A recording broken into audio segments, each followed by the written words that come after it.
गोंदियामध्ये एवढा मोठा भव्य मोर्चा निघालेला आहे। हा मोर्चा आदिवासींचे मूलभूत अधिकार, संवैधानिक अधिकार जपले पाहिजे, तर त्यांना मिळाले पाहिजे आणि अधिकाराचं संरक्षण झालं पाहिजे, याच्यासाठी या मोर्चाचे आयोजन या ठिकाणी करण्यात आलेलं आहे। या ठिकाणी जे सांगण्यात आले माझी भूमिका काय राहील, मी आपल्याला सांगू इच्छितो की राजकीय व्यक्ती मी आता झालेलो आहे जेव्हा निवडून आलो, जवळपास 1.5 लाखाच्या मताधिकारी मला गडचिरोली चिमूर लोकसभा क्षेत्राच्या लोकांनी निवडून दिलं। तर पूर्वी मी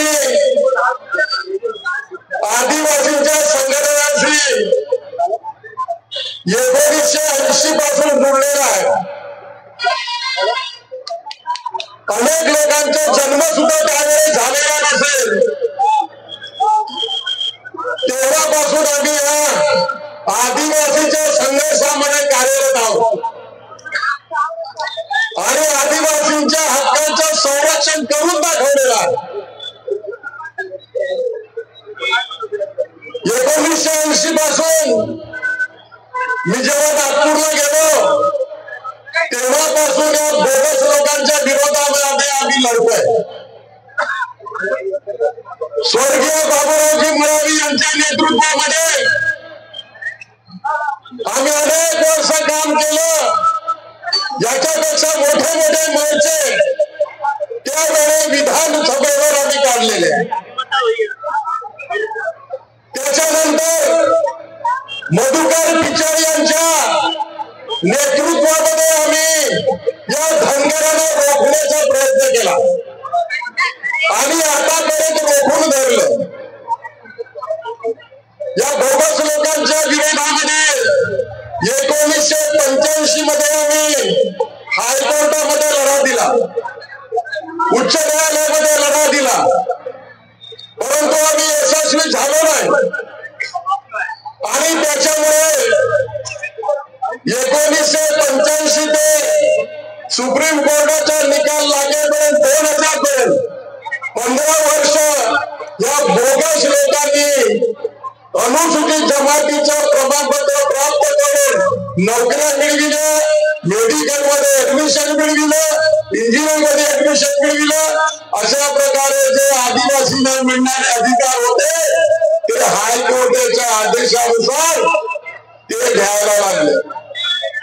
परंतु नंतर ती केस 99 मध्ये ओपन झाली, आम्ही लढलो सुप्रीम कोर्टामध्ये आणि 2000 मध्ये त्या केसचा निकाल लागला आणि त्या सन 2000च्या नंतर आदिवासी समाजामध्ये दरवर्षी एका जिल्ह्यातून 40-50 लोक MBBS डॉक्टर व्हायला लागले। आदिवासींना न्याय मिळवून देण्याचं आम्ही काम केलं। एवढंच नव्हे तर जेव्हा देवेंद्र फडणवीस मुख्यमंत्री होते महाराष्ट्राचे, भारतीय जनता पार्टीची सत्ता होती, त्यांनी धनगरांच्या मेळाव्यामध्ये जाऊन त्यांना आश्वासन दिलं होतं की तुम्हाला आम्ही आदिवासींचं आरक्षण दिल्याशिवाय राहणार नाही। अशा प्रकारचं आश्वासन देवेंद्र फडणवीसला दिलेलं होतं। जेव्हा देवेंद्र फडणवीस भारतीय जनता पार्टीचे मुख्यमंत्री होते आणि त्यांनी जेव्हा धनगरांना आदिवासीचं आरक्षण म्हणजे आदिवासीमध्ये घेण्याचं आश्वासन दिलं, तेव्हा किती आदिवासी जे होते ते भारतीय जनता पार्टीमध्ये होते आणि जनता पार्टी सोडली। याचा विचार करायला पाहिजे। जे खुलेआमपणे तुमच्या अधिकाराचं हनन करतात, दमन करू इच्छितात, आश्वासनं देतात, त्यांच्यासोबत राहणारे आपले लोक आहेत की नाही? राहिले की नाही? होते, कोणी सोडलं नाही। तरी पण आम्ही विषय अभ्यासाला त्यावेळेस आदिवासी संशोधन संस्थेकडे न देता त्यांनी Tata institute of social science कडे दिलं, टाटाच्या सामाजिक विज्ञान संस्थेकडे दिलं. तरी पण आम्ही त्या ठिकाणी आपली बाजू मांडण्यासाठी घेतली, चारदा आपली बाजू मांडली. मधुकर टीचरच्या नेतृत्वामध्ये महाराष्ट्रातील प्रमुख लोकांनी आम्ही त्या ठिकाणी चारदा आमची बाजू मांडली.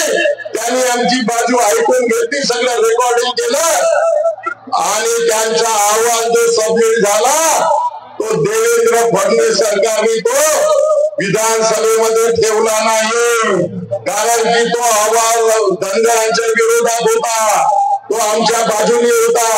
कारण की आम्ही आपली त्या ठिकाणी बाजू ठेवली, ते त्या कमिटीने मान्य केली. हा संघर्ष आम्ही त्यावेळेस केला, आताही करत आहोत. त्या बोगस लोकांना रोखण्याचं काम केलं, धनगरांना रोखण्याचं काम केलं. धनगरांना आरक्षण मिळण्यासाठी आम्ही विरोधत नाही, परंतु आदिवासीचं आरक्षण त्यांना देऊ नये, आदिवासीमध्ये त्यांचा समावेश करू नये.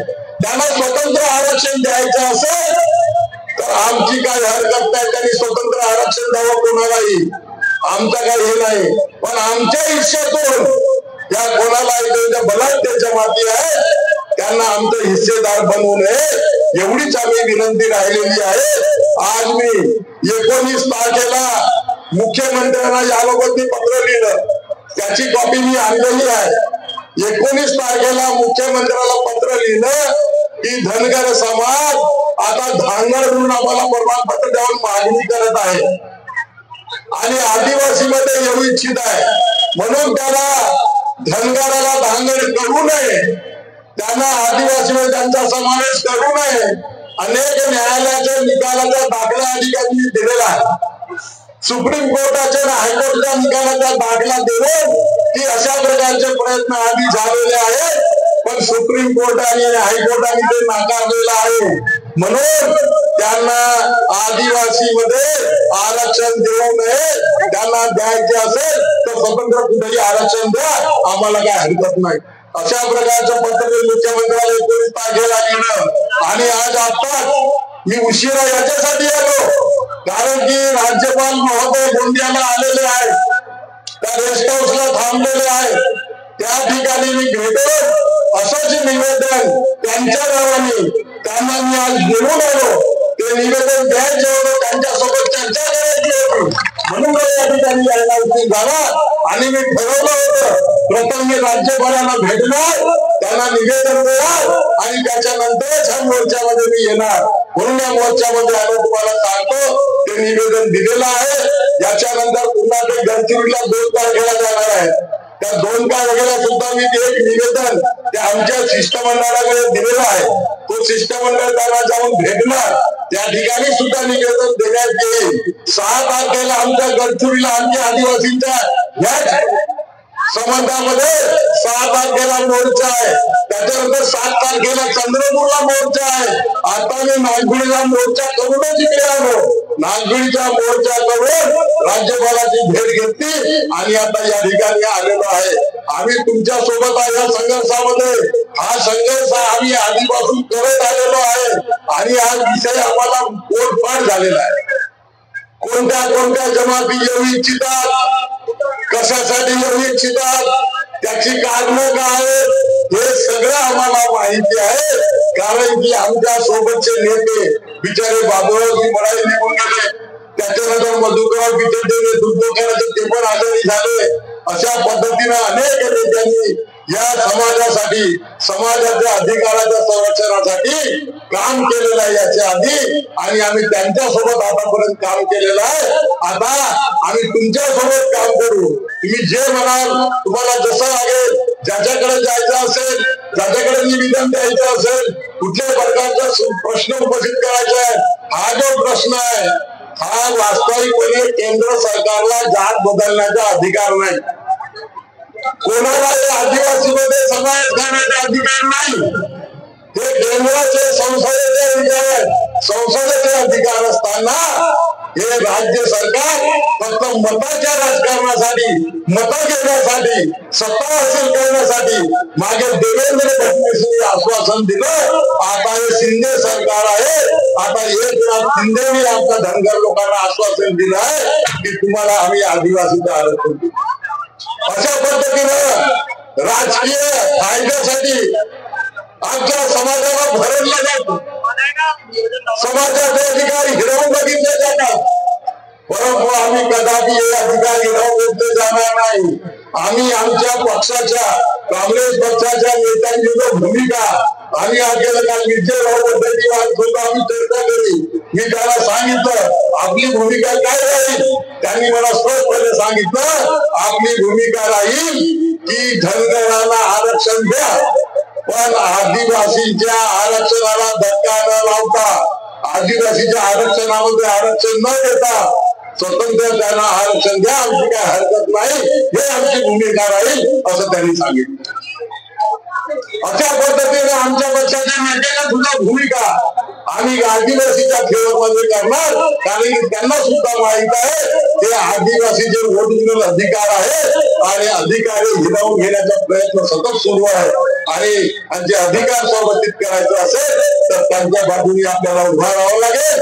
आणि हा आदिवासी समाज ज्या पद्धतीने या ठिकाणी एकत्रित झालेला आहे, आपल्या हक्काची लढाई लढत आहे, आपल्या हक्कासाठी झालेला आहे, आपल्या संवैधानिक अधिकाराचं संरक्षण झालं पाहिजे म्हणून या ठिकाणी आलेला आहे. आणि गंभीरपणे त्यांच्या पाठीचे आम्ही उभे राहत आणि ह्या जे आपले संवैधानिक अधिकार आहेत ते अधिकाराच्या संरक्षण करण्यासाठी आम्ही नेहमी बांधील आहोत. जो प्रश्न या ठिकाणी उपस्थित करण्यात आला, पेसा क्षेत्रामध्ये 17 अशी पदं आहेत, त्यांचं भरती रोखण्यात आलेली आहे. त्यांचं सगळं झालेलं आहे, सिलेक्शन झालेलं आहे, पण भरती रोखण्यात आलेली आहे. त्याच्याबद्दल पण शासनाला निवेदन, याच्या आधी 2 निवेदन मी शासनाला दिलेले आहेत. सगळे प्रक्रिया सुरू आहे, त्यांच्यावर दबाव आणण्याचं पण काम सुरू आहे. त्या भरत्या करा अशा पद्धतीने काम आम्ही केलेलं आहे. आणि एवढंच नव्हे तर या गोंदिया जिल्ह्यामध्ये ज्या ठिकाणी 75% जास्त आदिवासी राहतात त्या क्षेत्राला पेसा क्षेत्र घोषित करण्याच्या अनुषंगाने सुद्धा आमची कारवाई सुरू आहे. अशा पद्धतीनं आदिवासींचं संरक्षण करणं, त्यांच्या अधिकाराचं संरक्षण करणं, त्यांना त्यांचे मूलभूत अधिकार मिळाले पाहिजे याच्यासाठी आपण झट्ट हे काळाची गरज आहे. आणि विविध आम्ही आपल्या नॅशनल पीपल फेडरेशन, आदिवासी नॅशनल पीपल फेडरेशन मी कार्यालय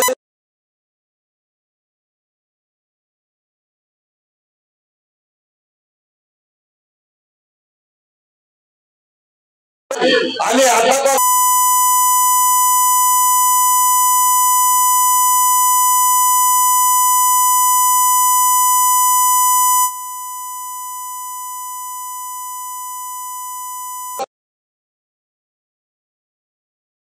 शंका ठेवू नका.